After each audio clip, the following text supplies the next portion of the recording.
नमस्कार, मैं जितेंद्र चतुर्वेदी। सबसे पहले तो आप सभी से आग्रह रहेगा कि अगर आप मतांतर से नहीं जुड़े हैं तो जुड़िए, वीडियो को लाइक कीजिए और साझा करना मत भूलिए। 2024 अब ज्यादा दूर है नहीं, तो उस लिहाज से नरेंद्र मोदी के खिलाफ अब तक की सबसे बड़ी साजिश रची गई। वो क्या है, इस पर चर्चा करेंगे। बात महुआ मोइत्रा की करेंगे, क्योंकि अब सीबीआई का शिकंजा उनके ऊपर कसता जा रहा है। साथ ही जिस तरह के रहस्य निकल कर सामने आ रहे हैं, वो बतौर सांसद महुआ मोइत्रा की भूमिका पर सवाल खड़ा कर रहे हैं।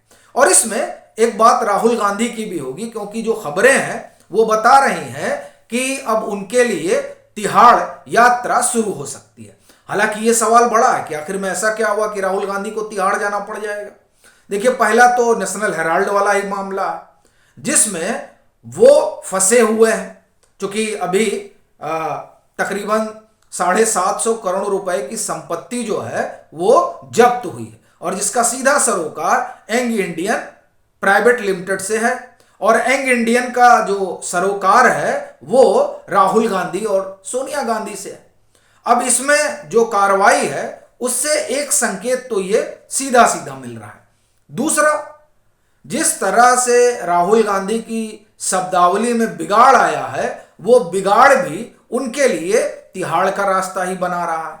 क्योंकि ये जो पनौती वाला मसला चल रहा है, इसमें जिस तरह से आप ये कहें कि भाजपा ने मोर्चा संभाला है, उसके बाद से तो राहुल गांधी और कांग्रेस को लेने के देने पड़ रहे हैं। खासतौर से अगर राजस्थान की बात करें तो वहां तो ये माना जा रहा है कि राहुल गांधी ने प्रधानमंत्री पर निजी हमला करके, आप एक तरह से कहें कि कांग्रेस का पैर कुल्हाड़ी पर दे मारा है। और इसीलिए काफी आप ये कहें कि ये चर्चा भी चल पड़ी है कि इनको बार बार कहा जाता है कि आप प्रधानमंत्री पर निजी हमले ना करें, लेकिन ये निजी हमला करके इन्होंने ये तय कर दिया कि अगर वहां कांग्रेस अपनी इज्जत बचा पाती राजस्थान में, तो अब ये माना जा रहा है कि लुटिया ही डूब जाएगी। तो ये जो उनका अपना भाषाई ज्ञान है वो उनको संकट में डाल रहा है, राजनीतिक तौर पर भी और कानूनी तौर पर भी।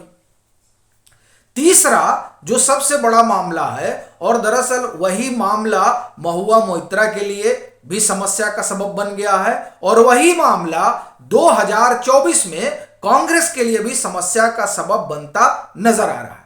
तो वो मामला क्या है? वो मामला है अडानी का। अब अडानी वाले मसले में आप देखिए, महुआ मोइत्रा का संकट तो बहुत बड़ा हो गया है। ये क्यों कह रहा हूं? देखिए, उन्होंने बाकायदे दर्शन हीरानंदानी को लाभ पहुंचाने के लिए, या मैं दूसरे शब्दों में यह कहूं कि अडानी को घेरने के लिए, और अडानी के बहाने प्रधानमंत्री नरेंद्र मोदी पर हमला करने के लिए खूब सवाल पूछे अडानी को लेकर, और उसके एवज में उन्होंने तोहफे लिए। वो खुद ही मान रही है, तो वो तो तोहफा ली। ये अपने आप में सबसे बड़ा मुद्दा बन जाता है कि आप पैसे लेकर सवाल पूछ रही हैं, और खुद ही महुआ मोइत्रा ने माना है। लेकिन उससे बड़ी बात तो अब निकल कर आई है, वो ये कि उन्होंने कहा कि साहब हाँ ठीक है, हमने दिया था, और वो सवाल वगैरह अपलोड करते थे, ये तमाम चीजें उन्होंने मानी। लेकिन अभी तक बात दुबई की ही थी। लेकिन एक ही समय में वो दुबई में भी लॉगिन होता है, वो न्यू जर्सी में भी लॉगिन हो जाता है, वो उन्हीं के आईडी से बेंगलोर में भी लॉगिन हो जाता है। और जबकि उस समय, उस पर्टिकुलर टाइम पीरियड में महुआ मोइत्रा दिल्ली और कोलकाता में होती है। अब ये अपने आप में एक बड़ा सवाल हो जाता है कि आखिर में ये न्यू जर्सी में कौन लॉगिन कर रहा है, यानी अमेरिका में, ये बेंगलोर में कौन लॉगिन कर रहा है, और दुबई में तो लॉगिन हो ही रहा है। देखिए, सबसे ज्यादा कान खड़ा होता है न्यू जर्सी वाला, और ये इसलिए भी क्योंकि महुआ मोइत्रा का उनकी जो राजनीतिक यात्रा शुरू हुई 2008 से, उससे पहले अगर आप देखें तो वो जेपी मॉर्गन से जुड़ी रहे, तो उनका अपना एक बड़ा प्रोफाइल रहा है बैंकिंग सेक्टर में। तो इसलिए कान खड़े हो गए हैं उन तमाम एजेंसियों के जो इन बातों से सरोकार रखती हैं। और ये उनके वो जो कह रही थी कि हाँ हमने लॉगिन दिया था, और लेकिन उसका जो है लॉगिन पासवर्ड यानी ओटीपी जो आता है वो उन्हीं के पास आता है। तो ठीक है, मतलब ओटीपी आपके पास आता है तो आपने ओटीपी दिया और वो दुबई में लॉगिन हुआ, वो न्यू जर्सी में लॉगिन होता है और वो बेंगलोर में भी लॉगिन होता है।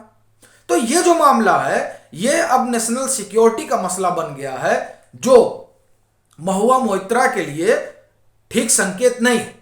और आप इसमें एक चीज देखिए कि जब एथिक्स कमेटी के सामने इनकी पेशी होती है तो जिस तरीके से महुआ मोइत्रा का व्यवहार होता है, दरअसल वहीं से यह बात निकल कर आ जाती है सामने कि यहां मसला कुछ और है। और जिस तरीके से इनके ऊपर शिकंजा कस रहा है उससे ये लोग खुद घबरा गए हैं और ये बैकफुट पर आ गए हैं। इसलिए अब उसमें आप एक तरह से कहें कि लैंगिक आधार पर चीजें खड़ी करने की कवायद चल रही है, लेकिन अब वो कवायद जो है वो खुलकर सामने आ चुकी है। खासतौर से ये लॉगिन वाला जो मसला आया।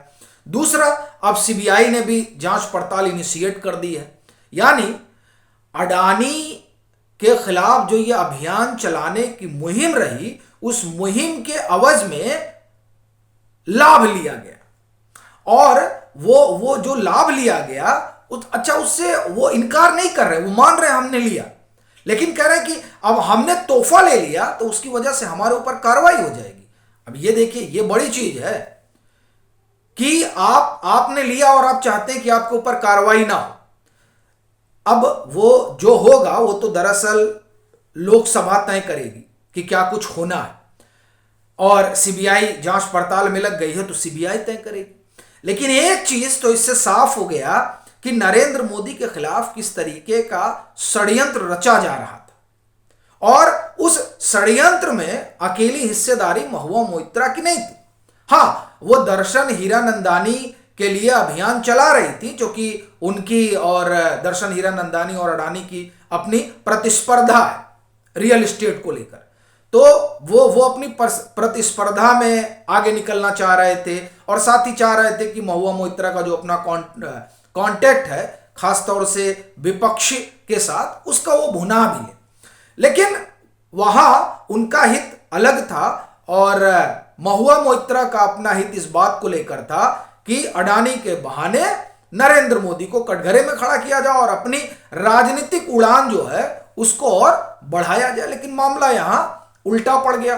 दर्शन हीरानंदानी ने अपने हलफनामे में सब बता दिया, और जो जिस बात से ये इनकार करती रही वो सारी चीजें जो हैं वो अब बाहर आ गई हैं। तो इसलिए ये जो अडानी को लेकर अभियान चला नरेंद्र मोदी को घेरने का, वो तो आप देखिए कि धराशायी हो गया। और दूसरी तरफ जो राहुल गांधी ने चला रखा था, राहुल गांधी को आप एक तरह से देखिए तो सारा मैटर प्रशांत भूषण ही मुहैया करा रहे थे। अब तो ये तकरीबन साफ लग रहा है, क्योंकि ये कैसे कुछ रहा है ये हम पीछे बात कर चुके हैं, लेकिन ब्रीफ में आपको बता दें तो ये जो तमाम रिपोर्टें आई और जो डीआरआई की रिपोर्ट आई जिसको लेकर सवाल खड़ा किया गया, वो दरअसल सारा मामला सुलट चुका है और उस पर अडानी को क्लीन चिट मिल चुकी है। और उस क्लीन चिट को आप एक तरह से कहें कि सुप्रीम कोर्ट ने भी ठीक माना, लेकिन उसके बाद में वह अभियान चला, तो उस अभियान के पीछे राजनीति थी, ये बात आईने की तरह साफ हो चुकी है। तो अब राहुल गांधी क्या करेंगे? चूंकि राहुल गांधी हो या समूचा विपक्ष हो, इन्होंने बस एक योजना बनाई थी कि किसी तरीके से नरेंद्र मोदी की जो अपनी साख है उस साख को कटघरे में खड़ा कर दिया जाएगा, और जो न खाऊंगा न खाने दूंगा की छवि नरेंद्र मोदी ने गढ़ी है उस छवि को धूल दूषित कर दिया जाएगा। लेकिन इन लोगों का जो दांव है वो उल्टा पड़ गया। सुप्रीम कोर्ट में अडानी के खिलाफ का अभियान एक्सपोज हो गया, और एथिक्स कमेटी के सामने दर्शन हीरानंदानी के हलफनामे ने वो तमाम अभियान जो महुआ मोइत्रा चला रही थी वो एक्सपोज हो गया। तो ऐसी स्थिति में आप देखिए कि 2024 के सियासी रण के लिहाज से नरेंद्र मोदी को पटखनी देने की जो कवायद रही और उस कवायद में उनकी साख को कटघरे में खड़ा करने की जो कोशिश रही, उस पर सबसे बड़ा झटका लगा है। और इस लिहाज से अगर देखा जाए तो अब अगर इन पर जांच कर रही है सीबीआई और करप्शन का मामला बनेगा तो तिहाड़ तो जाना पड़ जाएगा। महुआ मोइत्रा के लिए भी और कोई विकल्प तो बचेगा नहीं। और राहुल गांधी तो पहले से इतने मामलों में उलझे हुए हैं कि उनके तिहाड़ जाने की बात तो होने ही लगी है। अच्छा, एक बात तो ये अब कही जा रही है कि क्या अडानी वाले मसले पर माफी मांगेंगे, क्योंकि ये देखिए जिस तरीके से प्रशांत भूषण एक्सपोज हुए हैं, उससे अडानी वाला अभियान जो ये लोग चला रहे थे उसकी पोल पट्टी तो खुल गई कि वो सिर्फ राजनीतिक था। और पीआईएल डालकर और सुप्रीम कोर्ट से जो है कुछ सुप्रीम कोर्ट की टिप्पणी हो जाए, उसके बहाने फिर ये लोग राजनीति करें, ले वो बात तो बनी नहीं। और वो साजिश थी नरेंद्र मोदी के खिलाफ, वो साजिश भी फेल हो गई। तो ऐसे में ये सवाल स्वाभाविक तौर पर उठेगा कि क्या राहुल गांधी माफी मांगेंगे। बाकी आपकी अपनी क्या राय है जरूर साझा करें। मतांतर से नहीं जुड़े हैं तो जुड़ें, और मैं फिर कहूंगा कि वीडियो को खूब लाइक करें और खूब साझा करें।